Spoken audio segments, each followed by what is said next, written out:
Quédate atrás, me siseó mi mujer. No me pongas en evidencia. Apenas 30 segundos después, la multimillonaria pasó de largo frente a ella y se dirigió directamente hacia mí. Yo estaba de pie, resguardado tras una columna de mármol, cuando Leonor Prado me tomó de las manos. No me estrechó la mano, me las tomó entre las suyas. Sus dedos se sentían cálidos y firmes. No se fijó en mi smoking de alquiler, miró mi muñeca, esa cicatriz pálida que recorre la piel como un signo de interrogación, recuerdo de un trabajo que salió mal hace 20 años. Sus ojos se empañaron. A nuestro alrededor, el salón seguía vibrando con el murmullo del jazz, las risas y el tintineo de las copas. Pero, por un instante, todo quedó en silencio. Llevo 28 años buscándote, susurró. Alguien dejó caer una copa. No necesité girarme para saber quién había sido. Ese fue el momento. La grieta en el suelo, el punto de no retorno. Todo lo anterior, cada pequeña humillación, cada palabra tragada, regresó de golpe. Y todo lo que vendría después cambiaría mi vida para siempre. La gala era la noche de Mariana. Lo repitió al menos 3 veces durante el trayecto desde Alcalá de Henares, alisándose el vestido y retocándose el carmín en el espejo, como si fuéramos a una sesión de fotos en lugar de a un evento benéfico. Decía que la nueva dueña del holding estaba en la ciudad y que los donantes estarían observando. Las apariencias importaban. Tú limítate a quedarte atrás, me ordenó mientras entrábamos en la fila del aparcacoches junto al río Manzanares. Deja que yo me encargue de las presentaciones. Asentí. Siempre lo hacía. El interior del salón olía a cera cara, a perfumes de diseñador y a esa fragancia floral que inyectan por los conductos de ventilación. Un trío tocaba ya suave cerca de los ventanales. Las luces de Madrid parpadeaban a través del cristal como si fueran parte de la decoración. Mariana avanzaba delante de mí, con el taconazo resonando y los hombros hacia atrás. Parecía estar en su salsa. Yo no. El smoking era alquilado. El cuello me picaba. El problema eran mis manos. Ella se fijó en ellas en el aseo. Me agarró la muñeca como quien consulta un reloj. Por Dios, Tomás, dijo bajando la voz, se ven fatal. Son manos de trabajo, respondí. Ella puso los ojos en blanco y sacó un pequeño tubo de su bolso. Toma, cúbrete lo peor con esto. Me quedé mirando la mancha de maquillaje color beige en mi palma. Los callos, la cicatriz, el punto donde un cable de alta tensión me mordió en el 2003 cuando un diferencial estaba mal etiquetado y el dueño de la casa juraba que no había corriente. Esto es fruto del trabajo, dije. Y esto es fruto del éxito, replicó ella, señalando con la cabeza hacia el salón. Por favor, no lo hagas más difícil de lo que ya es. Me lavé aquella pasta en el lavabo, viendo cómo se iba por el desagüe como si no importara, como si yo no importara. Volvimos a entrar y ella hizo lo de siempre. Me colocó medio paso por detrás de su hombro, lo suficientemente cerca para ir a por una copa, lo suficientemente lejos para pasar inadvertido. Quédate atrás, me siseó cuando un grupo de directivos se acercó. No me pongas en evidencia. Me quedé junto a la columna, observando a la multitud, escuchando. Mariana se reía de chistes que ya conocía. Hablaba de liderazgo, cultura empresarial y ética como si fueran inventos suyos. La gente asentía. Las copas chocaban. Pasaban nombres que yo no reconocía. Entonces, la música bajó de intensidad y un murmullo recorrió la sala. Las cabezas giraron. Los móviles desaparecieron. La dueña había llegado. Leonor Prado se movía como quien no necesita pedir permiso. Pasados los 50, con un vestido negro sencillo, el pelo recogido y sin joyas llamativas, lo que probablemente significaba que eran carísimas. Estrechaba manos mientras caminaba, pero sus ojos escaneaban el lugar. Buscaba. Mariana se irguió, alzó su copa y dio un paso al frente con esa sonrisa que yo conocía tan bien. Leonor ni siquiera la vio. Pasó de largo de la sonrisa, pasó del brindis, y vino directa hacia mí. Lo sentí antes de verlo, como un cambio en la presión del aire. Su mirada se clavó en la mía y no me soltó. Acortó la distancia en 3 pasos silenciosos y extendió las manos, con las palmas hacia arriba. Cuando tocó mi mano, se detuvo. Su pulgar rozó la cicatriz. Y entonces lo dijo. 28 años. A su espalda, la sala reaccionó. Un jadeo colectivo. El tintineo del cristal contra el suelo de piedra. La copa de Mariana se hizo añicos cerca de mis pies. Miré a Leonor e intenté hablar, pero se me cerró la garganta. Solo pude articular. Creo que se equivoca de persona. Ella negó con la cabeza una sola vez. No, dijo. No me equivoco. Mariana se abrió paso, con el rostro completamente desencajado. Doña Leonor, señora Prado, este es mi marido, Tomás. Es electricista. Del sindicato, dijo Leonor suavemente, sin dejar de mirarme. De Alcalá. Mariana se quedó helada. Me sentí pequeño y grande al mismo tiempo, me sentí visto como no lo había sido en años, en décadas. La música se reanudó de forma torpe. Alguien soltó una carcajada demasiado fuerte. Un camarero se arrodilló para barrer los cristales. Leonor me apretó las manos una vez más. Hablaremos, dijo. Pronto. Y entonces se marchó, absorbida por la multitud como si nunca se hubiera detenido. Mariana me miró como si yo hubiera prendido fuego al edificio. ¿Qué ha sido eso? Exigió saber, con la voz tensa. ¿Qué le has dicho? Insistió. Nada. Ella me lo ha dicho a mí. A Mariana le temblaba la mandíbula. Se agachó para recoger su bolso y recuperó la compostura al instante. Vea por otra copa, ordenó. Y quédate atrás. Lo hice. Pero algo había cambiado. Podía sentirlo en el pecho, como una puerta que llevaba años cerrada y que acababa de entreabrirse. Observé a Leonor desde el otro lado del salón mientras Mariana subía al escenario para elogiar la integridad y la visión de futuro. Vi cómo los donantes se inclinaban hacia adelante. Vi cómo la gente me lanzaba miradas, ahora llenas de curiosidad. Y por primera vez en mucho tiempo, me pregunté si había estado quedándome atrás porque ese era mi sitio o porque alguien me había dicho que lo era. No sabía por qué Leonor me buscaba. No sabía qué sabía ella. Pero sabía una cosa. Mi vida ya no era pequeña. Aquella noche no pude pegar ojo. Mariana yacía a mi lado, tiesa como una tabla, dándome la espalda. La habitación del hotel estaba en silencio, salvo por el zumbido del tráfico en el Paseo de la Castellana y alguna sirena ocasional que rebotaba en los edificios. Me quedé mirando el techo, reproduciendo la cara de Leonor una y otra vez. Como sus ojos habían ido directos a mis manos, la seguridad con la que pronunció mi nombre. 28 años. Por la mañana, Mariana ya estaba vestida. Estaba junto a la ventana con el móvil pegado a la oreja, susurrando frases cortas y afiladas. En cuanto notó que la observaba, me dio la espalda. En el trayecto de vuelta a Alcalá, no sacó el tema. Yo tampoco. El silencio se sentó entre nosotros como un tercer pasajero. Se rompió 2 días después. Estaba en la mesa de la cocina con una taza de café, hojeando el diario local, cuando mi móvil vibró.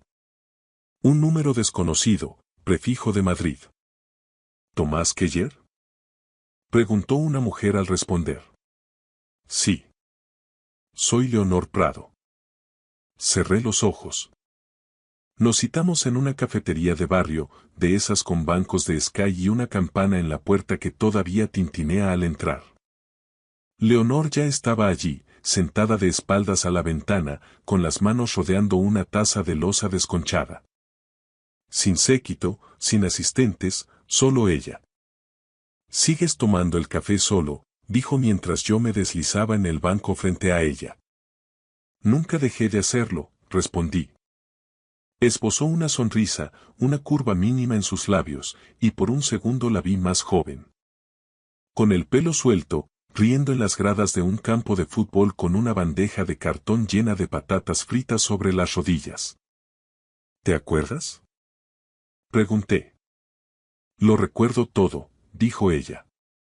«Ese es el problema». Me contó que había vuelto a la ciudad hacía años. Pasó en coche por el viejo campo municipal del Val. La valla metálica estaba oxidada y el césped descuidado. Pero aún podía verme en el cajón de bateo, en el verano del 95, parte baja de la séptima entrada, 2 outs. El chasquido del bate. La forma en que todo el estadio se puso en pie a la vez. «Le dije a mi compañera de piso que me iba a casar contigo», dijo, como quien habla del tiempo. Solté una risa corta y sorprendida. En aquel entonces ni siquiera podía permitirme un coche. «Tenías algo mejor», replicó ella. «Eras constante». El recuerdo me golpeó con fuerza. El olor a hierba cortada. El sabor del polvo. La voz de mi padre desde la grada antes de que enfermara. Le conté por qué dejé el béisbol. El funeral, las facturas, el trabajo en la fábrica que se convirtió en un aprendizaje y luego en mi carné de electricista oficial. «Te escribí», dijo ella en voz baja. «Después de mudarme, llamé. Incluso pregunté por ti». «Nunca recibí nada», dije. Ella asintió, como si esperara esa respuesta. «Lo sé». No pregunté cómo lo sabía. Tenía miedo de la respuesta. Hablamos durante una hora sobre cómo había cambiado Alcalá, sobre el trabajo, sobre el tiempo. No me tocó, no coqueteó, simplemente escuchó. Cuando nos levantamos para irnos, deslizó una tarjeta sobre la mesa. «Si alguna vez necesitas entender el papeleo», dijo, «llama a este número. No se trata de dinero. Se trata de claridad». Esa noche, Mariana vio la tarjeta. «¿Quién es Leonor Prado?», preguntó, con un tono demasiado casual. «Alguien de mi pasado», respondí. Ella sonrió sin una pizca de calidez. «Qué curioso que el pasado aparezca justo cuando el futuro está en juego». No respondí. Me fui a la cama pensando en cartas que nunca llegaron y en una vida que pudo haber sido. Y entonces pensé en mi plan de pensiones y mis ahorros, porque, por primera vez, me di cuenta de que no recordaba cuándo había sido la última vez que había visto un extracto bancario. No busqué problemas. Los problemas vinieron a buscarme en forma de un sobre ausente. Cada trimestre, como un reloj, solía llegar un sobre grueso al buzón cuando volvía del trabajo. Mi plan de jubilación, el resumen de la pensión. Cosas aburridas, pero reconfortantes, la prueba de que 35 años de madrugones y cables con tensión se estaban convirtiendo en algo sólido. Ese sobrellevaba tiempo sin aparecer. Al principio me dije que ahora todo sería digital. Mariana lo había dicho más de una vez. «Es más ecológico y limpio, Tomás». Pero la idea no me dejaba en paz. Se quedó en el fondo de mi mente mientras apretaba bornes y etiquetaba cuadros eléctricos, mientras tomaba café en el descanso, mientras conducía de vuelta a casa pasando por la antigua sede del sindicato. Esa noche, Mariana estaba al teléfono cuando entré. «Lo sé», decía, riendo suavemente. «Él no entiende de números. Yo me encargo». Me dio la espalda cuando me vio. Algo en mi pecho se quedó frío. Más tarde, cuando ella subió al piso de arriba, abrí el cajón del escritorio donde guardábamos las declaraciones de la renta y las garantías.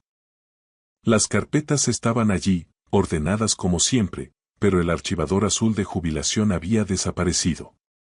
Busqué en el mueble del pasillo, en el armario de la entrada, en el estante del garaje donde guardamos los manuales viejos.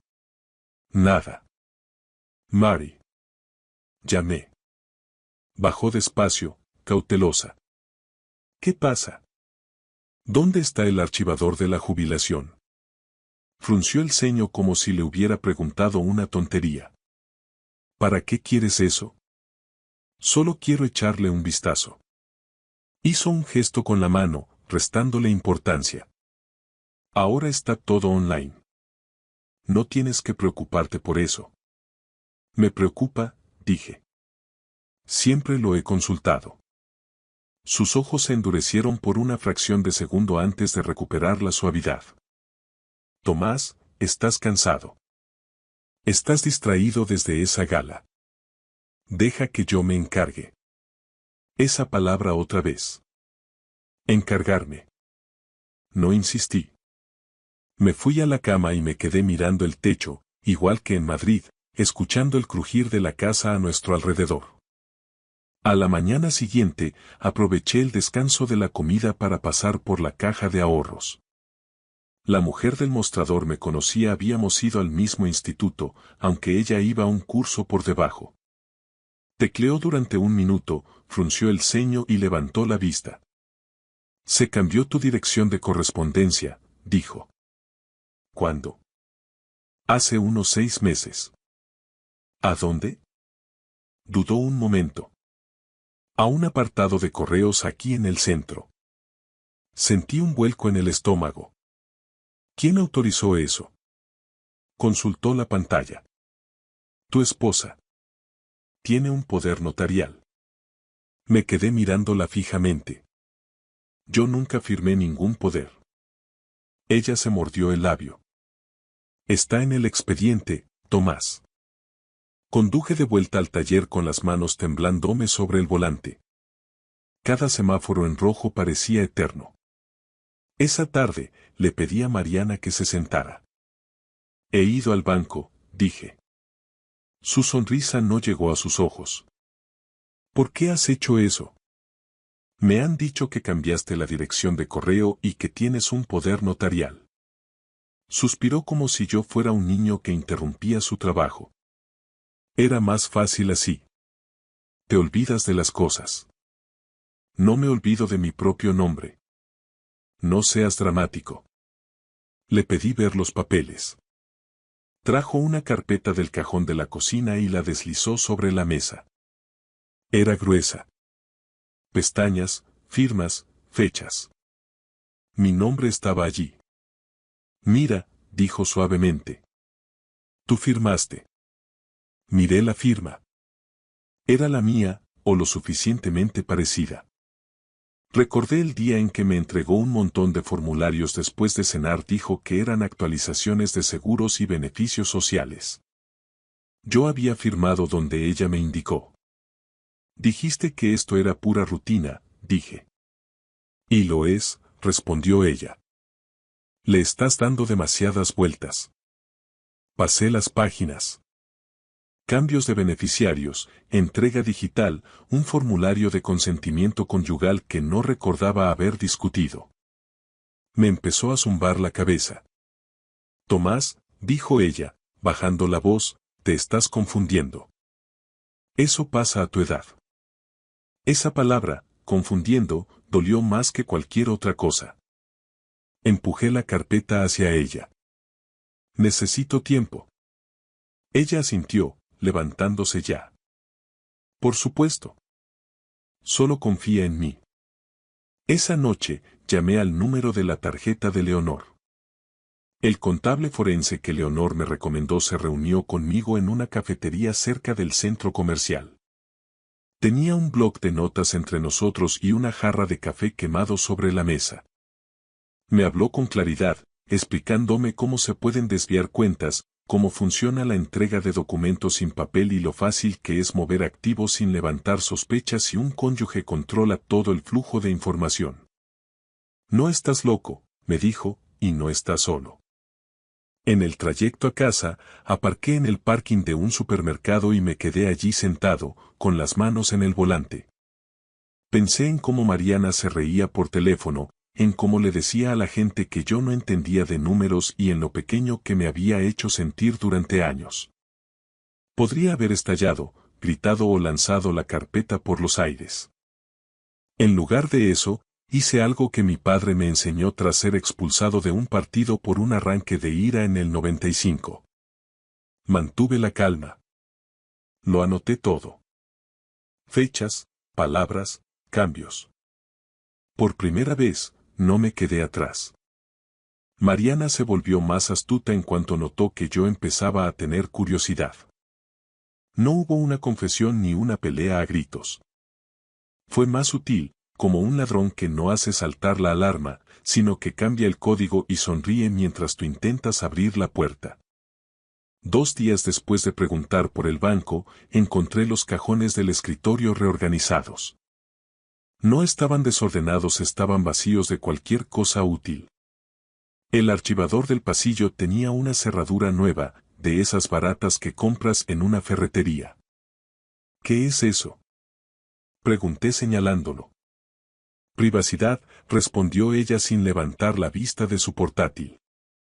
También son mis cosas. Tus cosas están en el garaje, replicó, haciendo clic con el ratón como si no me hubiera oído. Fui al garaje y abrí la caja de plástico donde guardábamos los manuales. Había bombillas, cinta americana y adornos de Navidad, pero ni rastro del archivador azul de mi jubilación. Esa noche, ella estaba en el sofá hojeando una revista. Tomás, dijo sin mirarme, hoy he hablado con el Departamento Jurídico de Recursos Humanos. Mi estómago se apretó. ¿Sobre qué? Sobre ti. Te has estado comportando de forma extraña desde la gala. Me quedé helado ante su audacia. Tenía la capacidad de retorcer la realidad hasta que el problema fuera yo. Le pregunté otra vez por los extractos de jubilación. Ya te respondí, dijo ella. Digital, más limpio, menos desorden. Yo no soy desorden, respondí. Dejó la revista con cuidado. ¿Quieres mantener tu seguro médico, Tomás? Me quedé parpadeando. ¿De qué estás hablando? Me dedicó esa sonrisa de recursos humanos. Suave por fuera, pero de hierro por dentro. Últimamente trabajas menos horas. Has tenido esos dolores de cabeza. Si vas a empezar a acusarme de cosas, vas a crear inestabilidad. Inestabilidad, repetí, saboreando la palabra. Es la realidad, dijo ella. A nuestra edad no podemos permitirnos errores. Tú no entiendes cómo funcionan estos beneficios sociales. Esa era su frase, usada como un martillo. Tú no entiendes. Quería gritarle que yo había cableado medio polígono industrial de la ciudad y que jamás había confundido una fase con un neutro. Pero esto no era electricidad, era personal.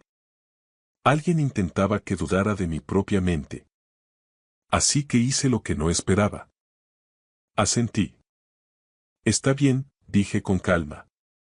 Enséñame. ¿Enseñarte qué? Sus ojos se entrecerraron. Las cuentas. Entra ahora mismo. Dudó lo suficiente para confirmarme que no estaba acostumbrada a que la desafiaran. Luego cogió el portátil y lo giró hacia mí, con los dedos volando sobre las teclas. Te vas a agobiar, soltó. Lo intentaré, respondí. Inició sesión rápido, como un mago practicando un truco. La pantalla parpadeó y aparecieron números. Se desplazó por la página a toda prisa, demasiado rápido, y cerró el portátil de golpe. ¿Ves? Todo está bien. Eso no es enseñarme, dije. Lo es. Estalló ella, antes de suavizar el tono. Tomás, no estás pensando con claridad. Me quedé mirándola. Era la mujer a la que había defendido en funerales, vacaciones y reuniones de padres. La mujer que solía apoyar la cabeza en mi hombro cuando íbamos al autocine y aún nos reíamos juntos. Pienso con más claridad que en años, le dije. Subí las escaleras y cerré la puerta del dormitorio. Mis manos temblaban, pero no de miedo, sino por el esfuerzo de contenerme. Al día siguiente, después del trabajo, fui a la biblioteca pública. Yo, el tipo que prefería reconstruir un motor antes que resetear una contraseña, sentado frente a un ordenador público con las gafas de cerca en la punta de la nariz. Saqué el móvil y llamé de nuevo al contable forense. Vale, le dije, háblame como si tuviera 5 años. Él soltó una risita. Esa es la mitad de mi trabajo. Me guió paso a paso. Recuperación de correos, preguntas de seguridad, autenticación en 2 pasos. Mis dedos, acostumbrados a las herramientas, tropezaban con el teclado. Tras 40 minutos, logré entrar en una cuenta de correo antigua que Mariana no sabía que aún usaba. Y allí estaba. Notificaciones, cambios de cuenta, actualizaciones de dirección y una confirmación de cambio de beneficiario que yo nunca había visto porque se enviaba a la nueva bandeja de entrada digital que ella controlaba. Se me secó la garganta. Lo imprimí todo, página por página. La impresora de la biblioteca chillaba como si me odiara, pero escupió las pruebas. Al salir, me reuní con el abogado que Leonor me había recomendado en una cafetería de la calle Mayor. Era un hombre de unos 60 años que hablaba como alguien que ha pasado décadas viendo a la gente mentir bajo focos potentes. No hace falta que grites, me dijo, dando golpecitos al montón de papeles, solo tienes que ser preciso. No intento arruinarla, dije. Él levantó la vista. Entonces ya vas por delante de ella. Ese fin de semana, Mariana organizó un brunch benéfico en nuestra casa. No me lo consultó, simplemente me informó. Tú quédate en el piso de arriba, dijo, colocando flores en un jarrón como si estuviera posando para un reportaje de la revista Hola. Vamos a tratar temas de iniciativas de liderazgo. Casi suelto una carcajada. Liderazgo en mi propia casa. Tenía planeado evitar el evento para seguir reuniendo pruebas en silencio, pero entonces oí a una de las invitadas decir en el recibidor. Mariana, tu casa está tan cuidada, parece un museo. Como un museo. Como si yo fuera una pieza polvorienta en una sala trasera. Algo en mi interior se rompió, pero no fue rabia, fue determinación. Bajé las escaleras, esta vez no con un smoking, sino con mis botas de trabajo, mis vaqueros gastados y una camisa limpia que yo mismo había planchado. Los ojos de Mariana se abrieron de par en par, como si me hubiera visto entrar desnudo. Tomás, siseó sin apenas mover los dientes, ¿qué estás haciendo? Vivir aquí, respondí. Varias personas se giraron. Uno de los donantes, un hombre de pelo canoso, miró mis botas y sonrió con aprobación. ¿Son unas chiruca? Preguntó. Sí, dije. Buenas botas, asintió. Mi padre no usaba otras. La sonrisa de Mariana se congeló. Por un segundo, dejé de ser invisible. Esa noche, cuando todos se fueron, me acorraló en la cocina. Me has puesto en evidencia, dijo, con la voz temblando de ira. La miré con calma, apoyado en la encimera. Tú llevas años poniéndome en evidencia a mí.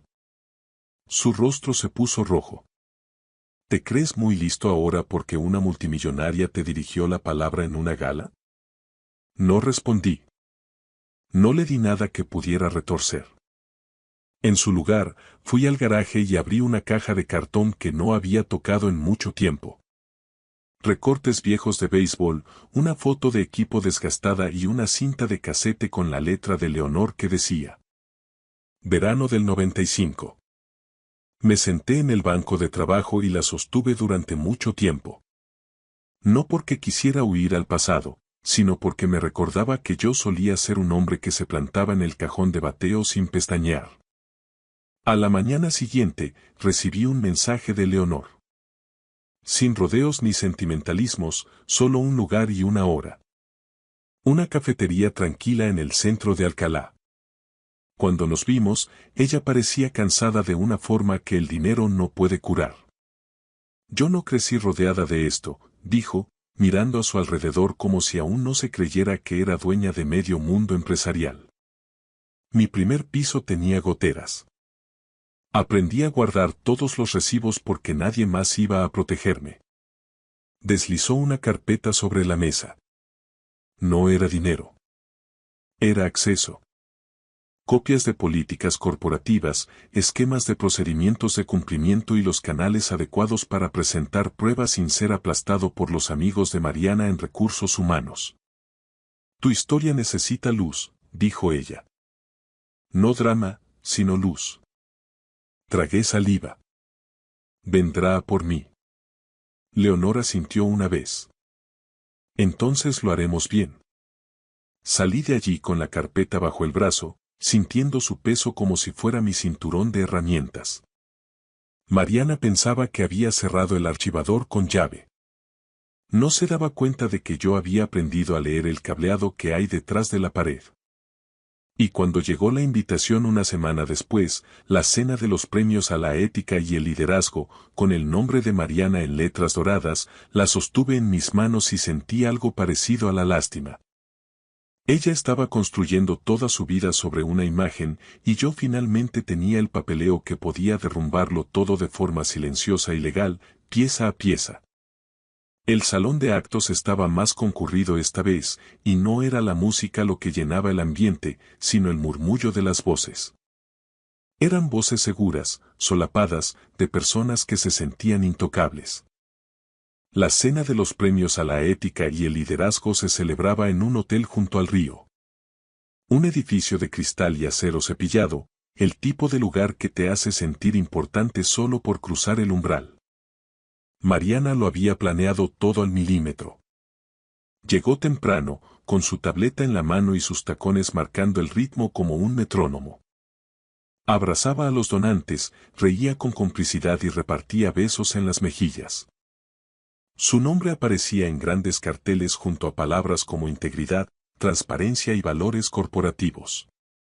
Yo entré 10 minutos tarde, no por nervios, sino porque en la vida el tiempo lo es todo. Llevaba una chaqueta oscura y mis botas limpias. Nada ostentoso, nada desafiante, simplemente yo. Saludé al aparcacoches, di las gracias a la recepcionista y me senté en una de las últimas filas, donde a Mariana siempre le gustaba que estuviera. Desde el escenario, ella se veía radiante, segura de sí misma e inalcanzable. Cuando empezó su discurso, la sala enmudeció. En un momento en que la confianza en las instituciones es frágil, dijo ante el micrófono, es nuestra responsabilidad como líderes defender los estándares éticos, incluso cuando resulta incómodo. Sentí una calma extraña, porque sabía lo que ya estaba en marcha.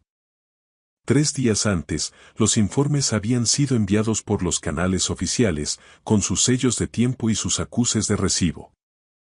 Habían llegado al comité de auditoría, a los asesores externos y al enlace de la junta directiva que Leonor me había presentado discretamente. Sin filtraciones, sin escándalos innecesarios, solo hechos.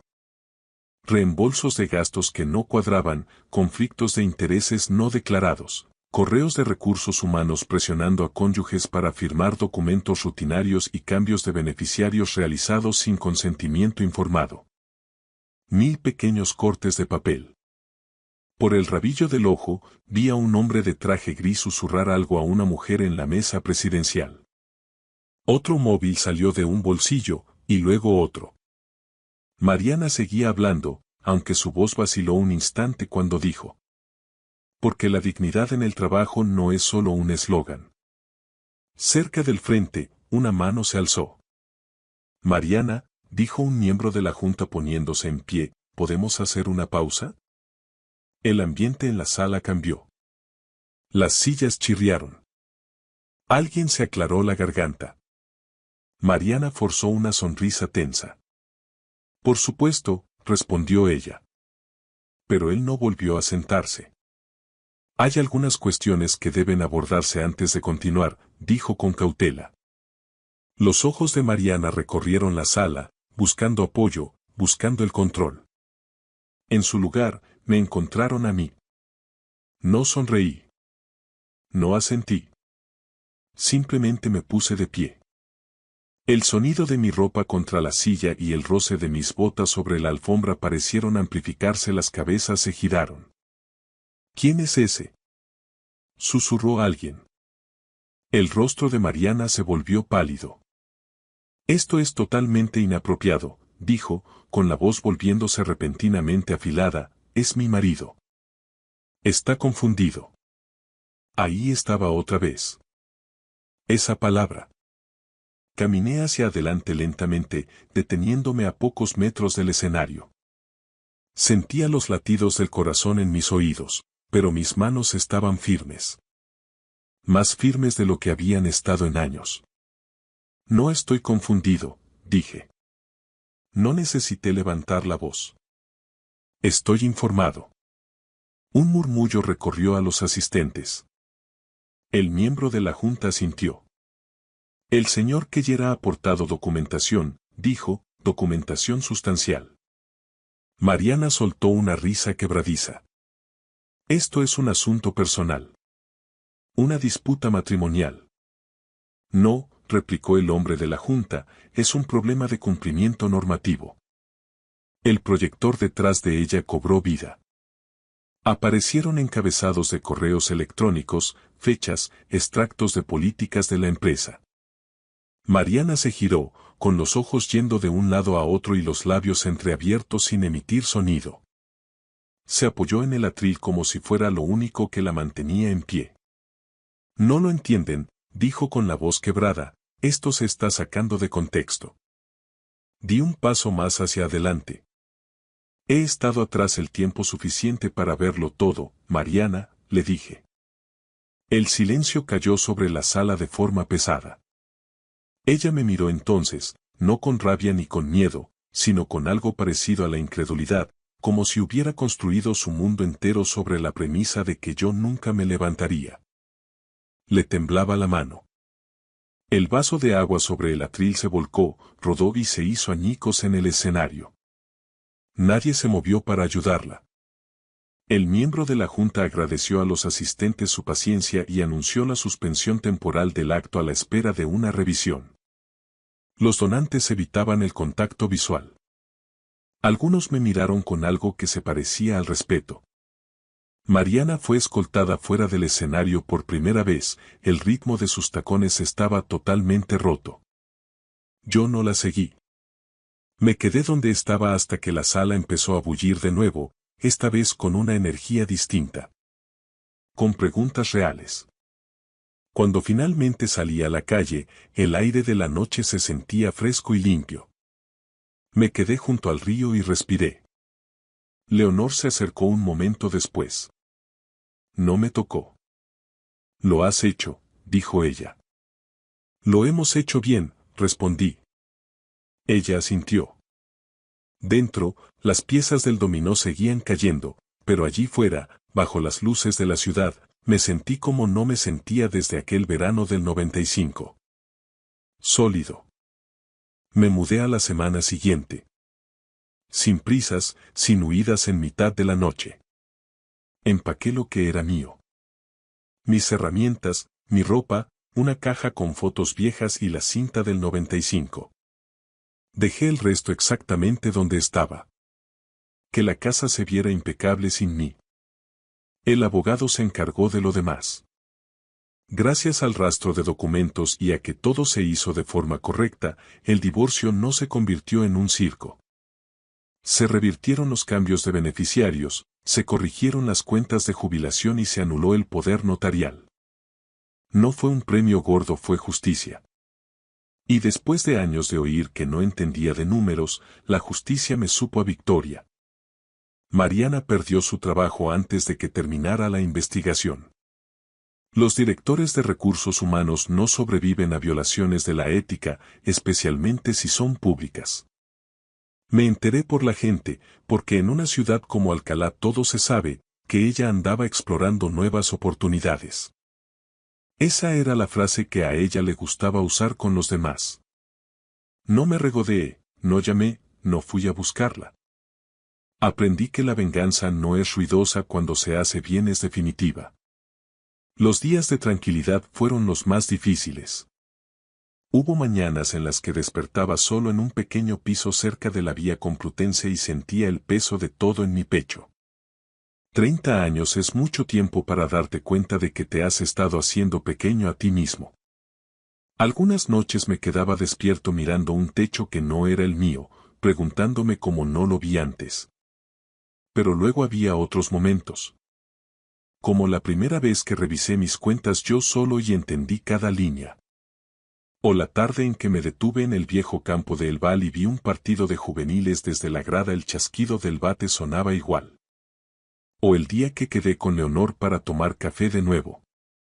Sin galas, sin discursos, solo un sitio tranquilo con tazas desconchadas y bollería regular. Hablamos despacio, con cuidado, sobre dónde estábamos ahora y no sobre dónde habíamos estado. No fingimos que teníamos 25 años otra vez. No precipitamos nada.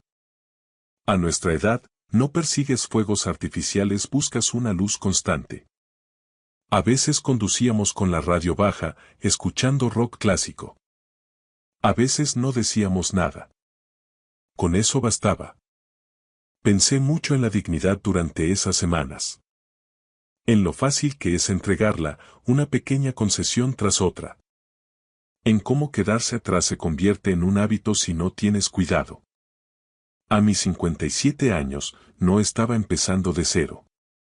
Estaba recuperándome a mí mismo.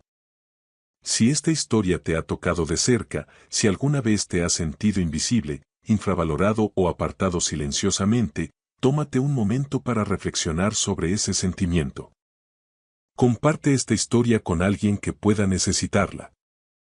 Y si quieres escuchar más relatos sobre la fuerza silenciosa, las lecciones difíciles y las segundas oportunidades, considera suscribirte.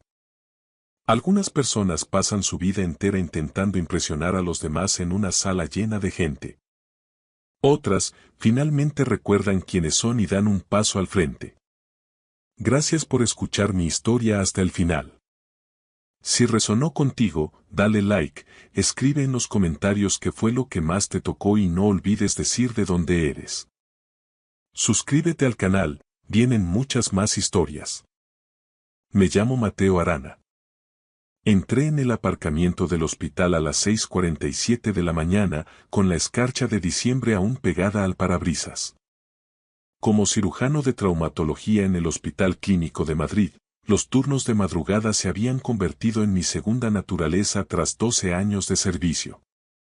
Cogí mi termo de café solo, el bueno, el que mi hijo Carlos había aprendido a preparar exactamente como a mí me gustaba, y me dirigí hacia la entrada del personal. Mi móvil vibró. Era un mensaje de mi hijo. Buena suerte con las cirugías hoy, papá. No olvides que cuando vuelvas a casa vamos a montar la estructura de la caseta del árbol. Sonreí y le respondí rápidamente. No me lo perdería por nada del mundo, campeón. Te quiero. Carlos había cumplido 9 años el mes pasado, y últimamente yo notaba un cambio en él. Estaba más callado cuando estábamos con la familia de Melinda, más retraído durante nuestras cenas de domingo en el chalet de los Escobar. Melinda, mi mujer, insistía en que solo era una fase, que su sobrino Dani solo estaba ayudando a Carlos a curtirse. Pero yo también fui un niño silencioso en su día y reconocía las señales de algo más profundo. La mañana pasó volando entre rondas y una cirugía especialmente compleja de un accidentado de moto. A mediodía, estaba revisando historiales en mi despacho cuando sonó el teléfono. Era la DRA. Patricia Saunders, jefa de pediatría y una de mis mejores amigas en el hospital. Mateo, ¿tienes un hueco para comer? Necesito hablar contigo de algo. Nos encontramos en la cafetería. La expresión de Patricia era seria, profesional, pero sus ojos reflejaban una preocupación que iba más allá de la cortesía entre colegas. Vi a Carlos en la sala de espera la semana pasada, dijo, removiendo su sopa sin probarla. Melinda lo trajo para un chequeo rutinario. Mateo. Tenía moratones en la parte superior de los brazos. Apreté el tenedor con fuerza. ¿Qué tipo de moratones? Marcas de dedos. 4 en cada brazo. Son totalmente compatibles con alguien que lo ha agarrado con mucha fuerza. Un adulto. Patricia se inclinó hacia adelante. Lo documenté, pero la explicación de Melinda fue lo suficientemente plausible como para no poder ir más allá sin más pruebas. Te lo digo como amiga, Mateo, no como informe oficial. Todavía. Pero si vuelvo a ver a Carlos con marcas similares, tendré que intervenir. Mi mente ya iba a 1000 por hora. Gracias por decírmelo. Esa tarde, observé a mi hijo con más atención mientras trabajábamos en la caseta del árbol. Carlos estaba entusiasmado con el proyecto, volvía a ser el mismo cuando estábamos solos. Pero cuando Melinda nos llamó para cenar y mencionó que su hermana Sonia vendría con Dani, vi cómo los hombros de Carlos se tensaban. Su sonrisa se apagó al instante. Durante las 2 semanas siguientes, empecé a documentarlo todo. Noté cómo Carlos evitaba las reuniones familiares, cómo volvía a casa mucho más apagado después de pasar el día con los Escobar. Cuando sugerí que nos saltáramos la cena del próximo domingo, Melinda explotó. ¿Pero qué te pasa? Me espetó, dejando caer la cesta de la colada sobre la encimera. Son mi familia, Mateo. Carlos necesita pasar tiempo con sus primos.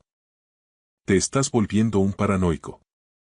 Estoy siendo observador, respondí con calma. Carlos parece incómodo con ellos. Eso es ridículo. Sonia lo adora. Mis padres lo adoran. Estás creando problemas donde no los hay. La cara de Melinda se endureció. Estoy harta de que intentes aislarnos de mi familia. Es una actitud controladora. Reconocí la táctica. Convertir mi preocupación en una acusación contra mí. Lo había visto antes. Eran pequeñas cosas que durante años había dejado pasar, pero esto era sobre Carlos. No estoy aislando a nadie. Estoy protegiendo a nuestro hijo. ¿De qué? ¿De la gente que le quiere? Me gritó. Tú eres el que nunca está, Mateo. Siempre en el hospital o en congresos. Ya ni te enteras de lo que pasa en esta casa. La discusión terminó con Melinda saliendo furiosa de la habitación. Encontré a Carlos sentado en las escaleras, lo había oído todo. Estoy bien, papá, dijo en voz baja. Puedo aguantarlo. Me senté a su lado y le pasé el brazo por los hombros. No deberías tener que aguantar nada, hijo. ¿Puedes decirme qué pasa en casa de los abuelos Escobar? Carlos guardó silencio durante un largo rato. Dani dice que soy un flojo porque no me gusta el fútbol. Me insulta a veces. La tía Sonia se ríe. ¿Alguien te ha hecho daño físico allí? Carlos se miró las manos. Mamá dice que soy demasiado sensible. Que solo están bromeando. Sentí un frío glacial en el pecho. Carlos, mírame. No está bien que nadie te haga daño ni que te haga sentir mal contigo mismo. Nunca. ¿Lo entiendes? Mi hijo asintió, pero vi la confusión en sus ojos. El conflicto entre lo que decía su madre y lo que le decía su padre. La invitación al Congreso llegó a principios de diciembre. 3 días en Chicago presentando protocolos de respuesta ante traumas. Normalmente, habría rechazado cualquier cosa que me alejara de casa en Navidad, pero Melinda había insistido mucho. Es bueno para tu carrera, decía ella. Además, Carlos y yo ya tenemos planes con mi familia para esos días. Mis padres quieren que nos quedemos en su casa, que hagamos dulces navideños y preparemos todo. Algo en su insistencia me molestaba, pero no supe decir qué. Acepté ir y reservé el vuelo para el 22 de diciembre. El hotel del Congreso era agradable, pero me pasé la mayor parte del tiempo pensando en Carlos. Habíamos hecho un par de videollamadas y parecía estar bien, aunque algo apagado. Melinda se mostraba cortante, apenas me dirigía la palabra. El 23 de diciembre, mi presentación salió perfecta. Estaba en el bar del hotel charlando con otros médicos cuando mi móvil vibró. Era un mensaje de Nolan Smith, mi vecino de al lado. Mateo, necesito que me llames. Es sobre Carlos. Tengo un video. Se me heló la sangre. Salí al frío de la noche de Chicago y llamé de inmediato. Nolan, ¿qué está pasando? Mira, he dudado si enviarte esto o no, la voz de Nolan sonaba tensa. He oído gritos en tu jardín hace un rato. Me he asomado a la ventana y... Mateo, lo he grabado porque he pensado que podrías necesitar pruebas. Te lo envío ahora mismo. Lo siento mucho. Me llegó el archivo de video. Me temblaban las manos al darle al play. La grabación estaba hecha desde la ventana del segundo piso de Nolan, apuntando directamente a mi patio trasero. Estaba lloviendo y la marca de tiempo indicaba las 16:37. Hacía menos de 2 horas. Carlos estaba en el centro del jardín, empapado, con su pequeño cuerpo temblando de frío. A su alrededor había 7 personas. Melinda, su hermana Sonia, sus padres Gerardo y Trini Escobar, y otros 3 que reconocí como el hermano de Melinda, Hugo, su mujer Elena y el marido de Sonia, Lucas. Mientras yo miraba paralizado, Gerardo dio un paso al frente y le cruzó la cara a Carlos de un bofetón. El sonido fue audible incluso a través de la lluvia y el cristal. Eso por faltarle al respeto a tu madre. Se oyó la voz de Gerardo. Luego intervino Trini. Otro bofetón, más fuerte aún. Eso por ser un desagradecido. Uno a uno, todos se turnaron. Sonia le pegó 2 veces. Hugo le empujó al suelo antes de golpearle.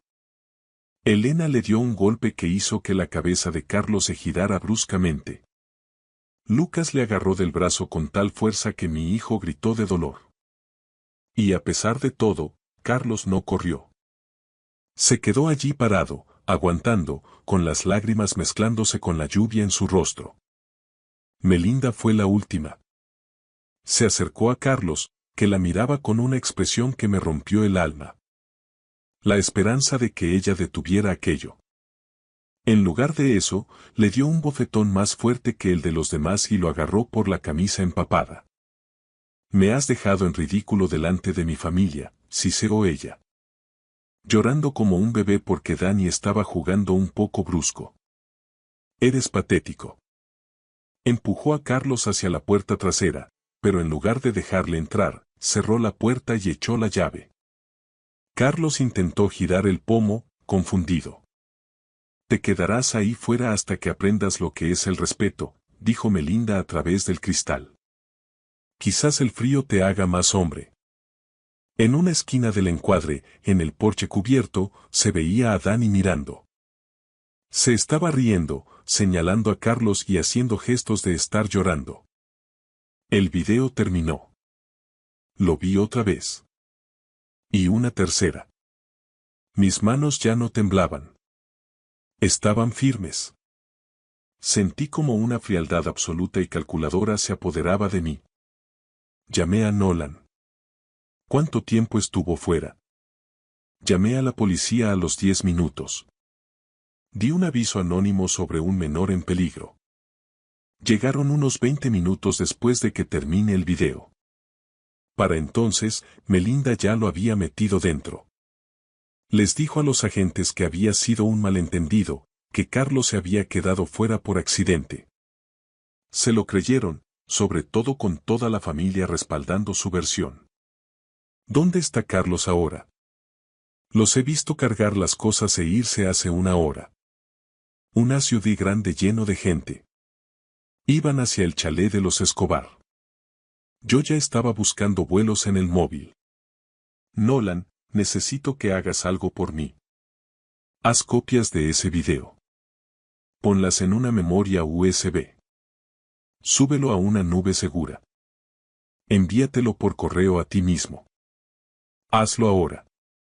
Ya está hecho, Mateo. ¿Qué vas a hacer? Vuelvo a casa. He encontrado un vuelo que sale en 3 horas. Voy a sacar 2 billetes. Uno para mí y otro para alguien que se va a asegurar de que esa gente no vuelva a tocar a mi hijo en su vida. Colgué y busqué en mis contactos un nombre al que no había llamado en 8 años. Mi dedo dudó un segundo antes de marcar. El teléfono sonó 2 veces antes de que respondiera una voz de mujer. Mateo. Ha pasado tiempo. Clara, dije. Necesito tu ayuda. Es por mi hijo. Clara Franco había sido mi mentora durante la residencia, pero dejó la medicina después de 15 años para convertirse en abogada de familia, especialista en defensa del menor. Tenía fama de ser implacable en casos de custodia y abusos. Cuéntamelo todo, dijo Clara, pasando instantáneamente a su modo profesional. Le envié el video mientras hablaba, explicándole lo de los moratones, las dudas de Patricia, el acoso psicológico de Melinda. Todo. Cuando terminé, hubo un largo silencio. Mateo. Esto es maltrato procesable. Hay múltiples agresores, premeditación y una víctima menor claramente en peligro. Puedo tener listos los papeles para una custodia de emergencia esta misma noche. ¿Puedes volar a Madrid mañana por la mañana? Estaré allí en el primer vuelo. Perfecto, dijo Clara. Mateo, vamos a hacer esto bien. Vamos a documentarlo todo, a montar un caso blindado y me voy a asegurar de que cada una de las personas que sale en ese video pague por lo que le han hecho a tu hijo. ¿Y Melinda? Preguntó ella. Es tu mujer. Mi voz sonó plana, sin emoción, de la misma forma que cuando estoy en una cirugía complicada donde no puedo permitirme sentir nada. Dejó de ser mi mujer en el momento en que puso sus manos encima de nuestro hijo. Ahora solo es otra acusada más. El vuelo de regreso a Madrid fue el más largo de mi vida. Mientras cruzaba el Atlántico, no dormí. Me dediqué a repasar el video una y otra vez, analizando cada golpe, cada gesto de desprecio. Como cirujano, estoy acostumbrado a ver cuerpos destrozados, pero ver el alma de mi hijo siendo golpeada por aquellos que debían protegerlo me provocaba una náusea física que ninguna medicina podía calmar. Aterricé en Barajas a las 8:30 de la mañana. Clara me esperaba en la terminal de llegadas con una carpeta llena de documentos y un café humeante. He hablado con un contacto en el juzgado de guardia, dijo Clara sin preámbulos mientras caminábamos hacia el parking. Tenemos una orden de alejamiento temporal y la custodia cautelar inmediata basada en las pruebas de video.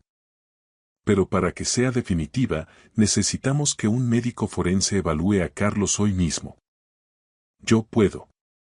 Empecé a decir, pero ella me cortó. No, Mateo. Tú eres el padre y estás emocionalmente implicado. Necesitamos objetividad total. He citado a Patricia en el hospital. Ella hará el informe oficial. Fuimos directos al chalet de los Escobar en la zona de las afueras, en una urbanización de lujo. Al llegar, vi el coche de Melinda en la entrada. Mi corazón latía con fuerza, pero mi mente estaba fría. Llamé a la puerta. Fue Gerardo, mi suegro, quien abrió. Llevaba una bata de seda y una sonrisa de suficiencia que se borró en cuanto me vio. Detrás de mí, 2 agentes de la Guardia Civil, que Clara había coordinado previamente, se hicieron visibles. Mateo. ¿Qué haces aquí? Se supone que estabas en Estados Unidos, balbuceó. Vengo a por mi hijo, dije, entrando en la casa sin esperar invitación. Melinda bajó las escaleras, seguida de Sonia y Hugo. Todos tenían esa cara de resaca post-celebración navideña. Cuando vio a los guardias civiles, su rostro palideció. Mateo, ¿qué es esto? ¿Te has vuelto loco? Gritó Melinda, tratando de recuperar su tono dominante. Estás interrumpiendo un desayuno familiar. Se acabó el teatro, Melinda, dije, mostrándole el móvil con el fotograma del video donde ella le daba el último bofetón a Carlos. Lo sé todo. Lo he visto todo. El silencio que siguió fue absoluto. Sonia intentó decir algo sobre disciplina familiar, pero Clara intervino con una voz de acero. Soy Clara Franco, abogada de Mateo Arana. Tengo aquí una orden judicial. Carlos Arana sale de esta casa ahora mismo con su padre.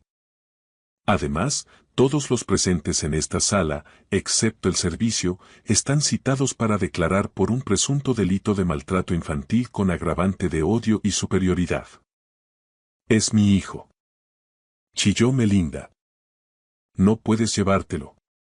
Ya no es solo tu hijo, Melinda, respondí. Es una víctima, y tú eres su agresora. En ese momento, Carlos apareció en lo alto de la escalera. Tenía un ojo hinchado y se movía con dificultad. Al verme, sus ojos se llenaron de lágrimas, pero no gritó. Bajó las escaleras lentamente y corrió hacia mí.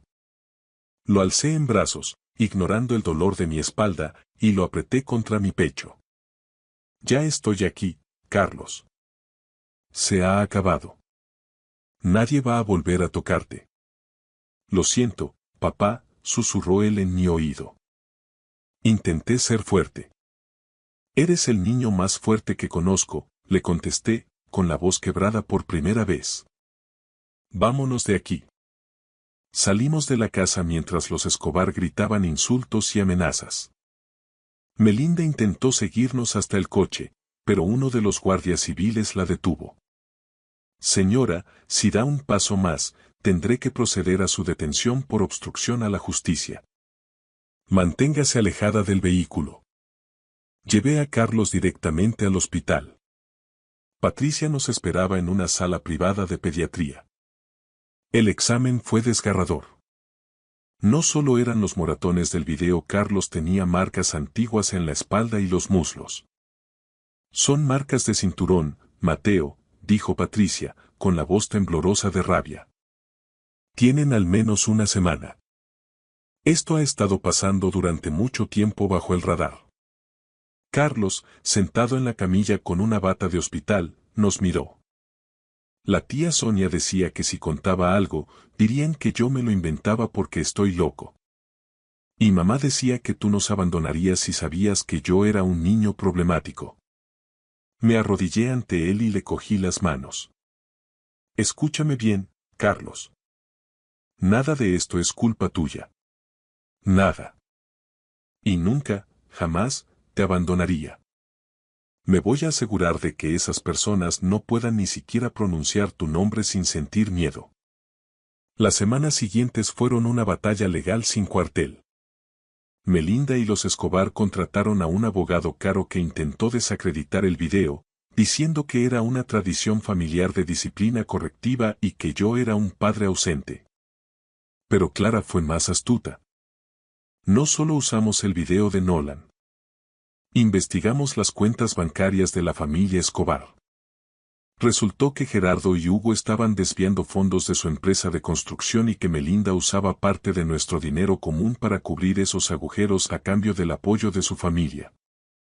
El escándalo estalló en la prensa local. Prestigiosa familia de empresarios y su hija implicados en red de maltrato infantil. La presión fue tal que los socios de Gerardo lo expulsaron de la junta directiva. La empresa de Hugo entró en concurso de acreedores semanas después. En el juicio por la custodia, el testimonio de Patricia y el video de Nolan fueron definitivos. El juez no solo me concedió la custodia total y exclusiva, sino que retiró a Melinda cualquier derecho de visita sin supervisión profesional, y solo después de que completara 2 años de terapia psiquiátrica obligatoria.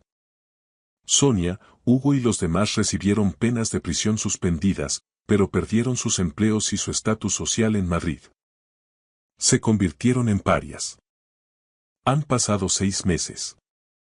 La vida en Madrid ha tomado un rumbo distinto. Carlos y yo nos mudamos a un piso más cerca del Retiro, lejos de la casa que tanto me recordaba la traición de Melinda. Hoy es sábado. Estaba sentado en la cocina, saboreando mi café, mientras observaba a Carlos concentrado en el plano de un nuevo modelo de avión. Ya no había rastro de moratones en sus brazos, y de sus ojos había desaparecido aquel miedo constante y acorralado.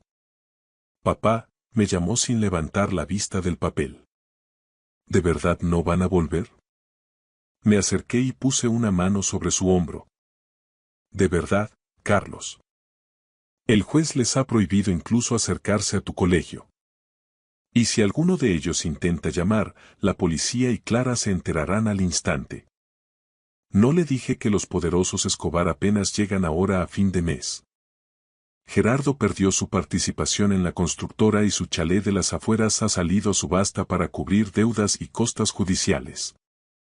Sonia y Lucas se mudaron a otra ciudad porque, tras el video de Nolan, nadie en su círculo social quería que se les viera con ellos. Melinda. Ella enviaba cartas llenas de arrepentimiento que Clara adjuntaba al expediente sin siquiera enseñármelas. Para ellos, fue el colapso de su pequeño imperio de soberbia. Para nosotros, simplemente el comienzo de una vida tranquila. ¿En qué piensas?, preguntó Carlos, mirándome. Sonreí y le revolví el pelo. En lo afortunado que soy. En que tengo un hijo como tú.